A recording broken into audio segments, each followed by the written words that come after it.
Mga kababayan, mga tambay, si Kamanong po, nagbabalik po muli para po magkomento po sa inyo dito po sa Tambayan mga kabayan. Samahan nyo po inyong lingkod. Magandang umaga po, tanghali, hapon, gabi. Madaling araw po sa ating lahat. Saan man sulok sa ating bansa o saan man sulok sa mundo tayo naroon, ay maingatan po tayong lahat mga kababayan. Ito po mga kababayan, komentuhan po natin. Ito pong pahayag ng palasyo dahil po sa dami po ng lumalabas, lalong-lalo po sa kalusugan po ng dating Pangulong Duterte, di po ba? Yan po ay kumalat po yan. Kumalat po sa social media. At syempre po, sino po ba ang sisisihin dyan? Lalong-lalo po sa kalusugan at sa grabing pagpayat o sinasabing halos butot balat na raw po ang ating dating Pangulong Duterte. Hindi po ba ang sisisihin ay yung nagkidnap di umano at nagpatapon sa Netherlands sa The Hague? Hindi po ba? Sino po ba ang sisisihin? Hindi po ba? Ang Commander-in-Chief. Hindi po ba? Ngayon, sumagot po ang palasyo, hindi naman daw po sila nababahala dito sa kalusugan ng dating Pangulong Duterte. Hindi po sila nababahala. Wala po silang pakialam yata dyan, mga kababayan. Pakinggan po natin ang balita at ang sagot po dito po sa sinasabing pagpayat ng dating Pangulong Duterte. Hindi nababahala ang Malacanang sa nanghihina o manong kalusugan ni dating Pangulong Rodrigo Duterte. Balita mula sa Malacanang, hatid ni Radyo Patrol, Christian Yosores. Christian! Tony, pinayuhan ng Malacanang si dating Pangulong Rodrigo Duterte na mag-ehersisyo at panatilihin ang mabuting pangangatawan sa harap ng napaulat na panghihina ng kanyang kalusugan habang nakakulong sa The Hague. Sa press briefing, sinabi ni Balas Press Officer at Communications Undersecretary Claire Castro na mismong pamilya din ng dating Pangulo ang nagsabing nasa maayos na kondisyon si Duterte kaya walang dapat ikabahala kaugnay ng kanyang kalusugan. Tugulo ito ng Malacanang sa pahayag ng legal wife ni Duterte na si Elizabeth Zimmerman na nagsabing halos butot balat sa payat na ang pangangatawan ng dating presidente. Ayon kay Castro, sinabi rin naman ni Zimmerman na mukhang malusog pa rin ang pangangatawan ni Duterte at hindi na umiinom ng kanyang maintenance na gamot. Dagdag pa ng Malacanang, mismo anak din ng dating Pangulo na si Vice President Sara ang nagulat na mabuti ang kondisyon ng kanyang ama. Mas maganda po talaga na natitignan naman po ang kanyang kalusugan doon mismo sa The Hague. So, hindi naman po pababayaan ang Pangulo, ang dating Pangulo doon. Sa ngayon po, dahil mismo ang pamilya niya nagsabi na okay po ang Pangulo, ang kailangan na lang po siguro niya ay exercise. At yan, ang balitang kumpirmado. Yan po mga tambay. Wala naman po talaga sila magiging concern dyan, di ba? Dahil nga po, kahit po ba sabihin ng pamilya Duterte ni Ma'am Elizabeth Zimmerman at ng Vice President na ang dating Pangulong Duterte ay sa tingin nila ay mas okay naman at yung sinasabi pong hindi nagme-maintenance, mga kabayan, imposible po yun. Kailangan pa rin po mag-maintenance noon. Hindi po ba? Gamot, yung pong maintenance ay maintenance na po yun. Hindi po ba? Lalong-lalo po kung ang dating Pangulong Duterte, marami po siyang iniinom para sa kanyang kalusugan sa maintenance. Hindi po ba? Lalo kung siya ay diabetic. Hindi po ba? Sugar. Hindi po ba? High blood. Hindi po ba? Kaya dito po sa palasyo, wala naman po talaga sila magiging concern na dyan sa kalusugan. Pinatapon na nga yan eh. Ano pa bang concern ang makukuha mo sa palasyo? Nagbabalat kayo na lang sila. Balat kayo na lang po, di o ano yan. Huwag lang pong masabi na ang palasyo po ay hindi po nakukuhanan ng simpatsya sa isang Pilipino. Di po ba? Kasi sila po yung gobyerno. Gobyerno po kasi sila ngayon. Di ba? Masama po kasi tingnan, mga tambay. Pakapalan na lang po ng mukha yan eh. Na isa kang gobyerno, tapos merong isang Pilipino na nasa ibang bansa, dating Pangulo pa, tapos hindi ka man lang makikitaan na ikaw ay concern sa isang Pilipino dahil ikaw ay lingkod bayan. Saan ka ba naglilingkod bilang lingkod bayan? Di ba unang-unang sinumpaan mo? Nag-oath ka na maglilingkod ka sa Pilipino, sa mga Pilipino, sa bansa ng Pilipinas. Di ba mag-oath ka? Di ba? Ang katapatan mo ay nasa Pilipinas, nasa Pilipino, nasa bayan.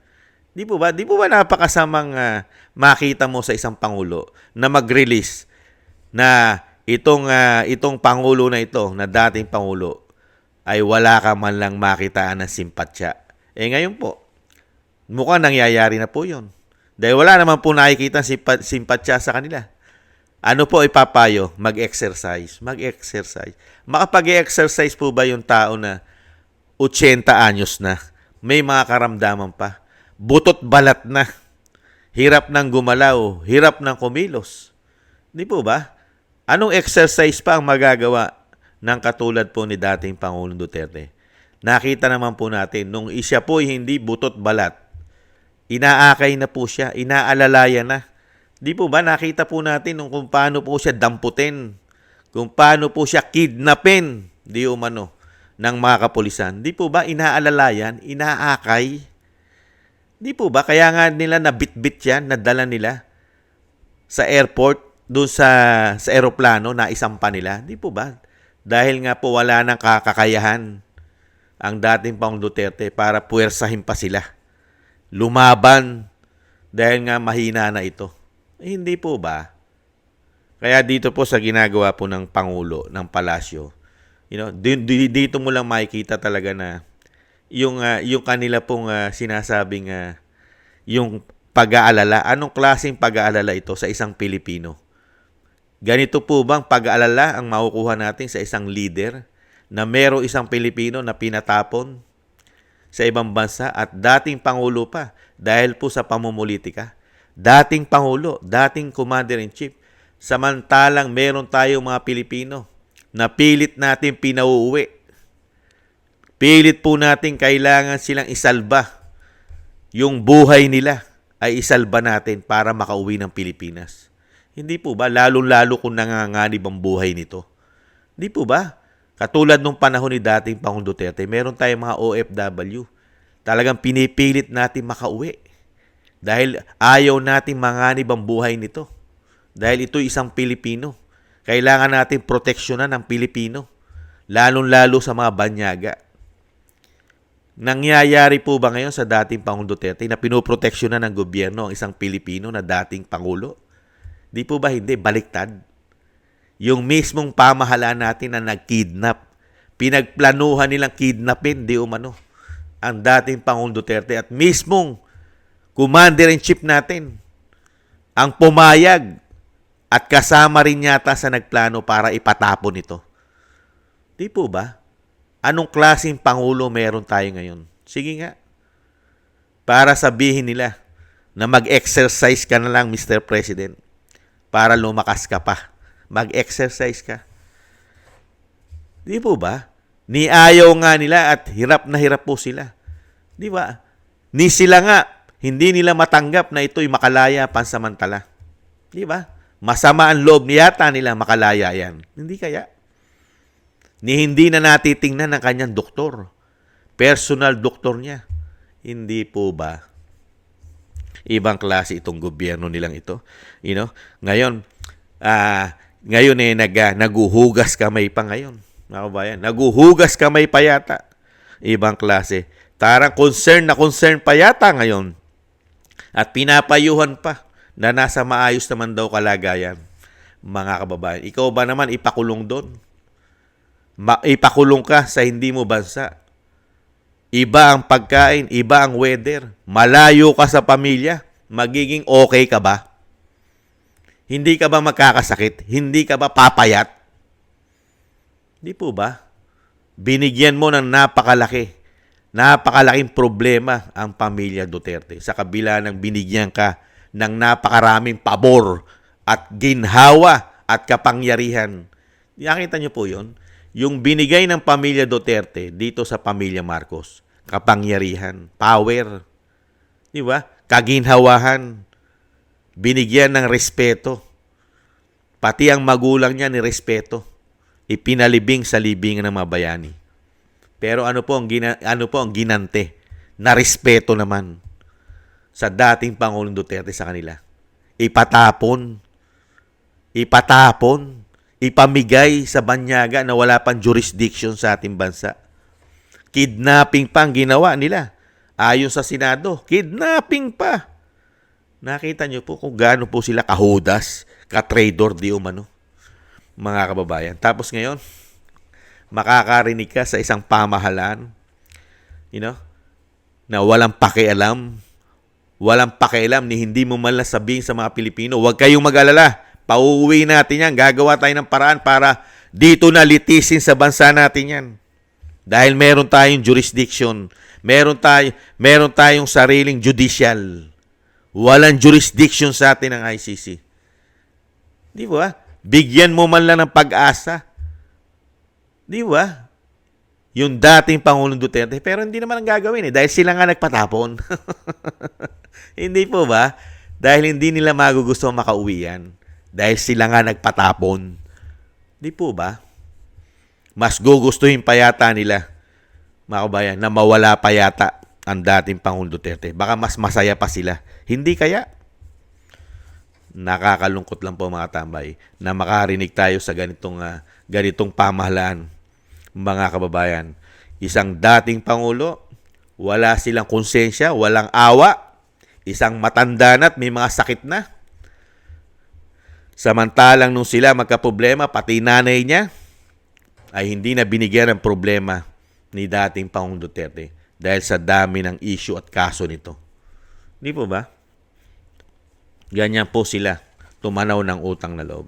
Marinigan mo lang yung kanilang pagtanaw ng utang na loob sa nangyayari sa dating Pangulong Duterte, sa kanyang kalagayan at sa kanyang sakit at sa kanyang sobrang payat na niya.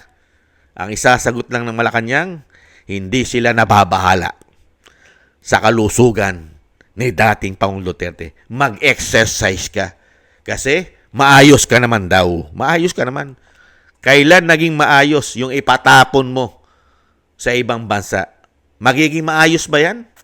Sige nga. Kailan naging maayos ang isang Pilipino na natanggalan mo ng karapatan bilang Pilipino at ipamigay mo na sa banyaga? Magiging maayos ba yan? Magiging maayos ba sitwasyon yan? Kahit kalusugan yan? Maayos? Ang isip niyan magiging maayos? Hindi ba magkakaroon ng stress man lang yan?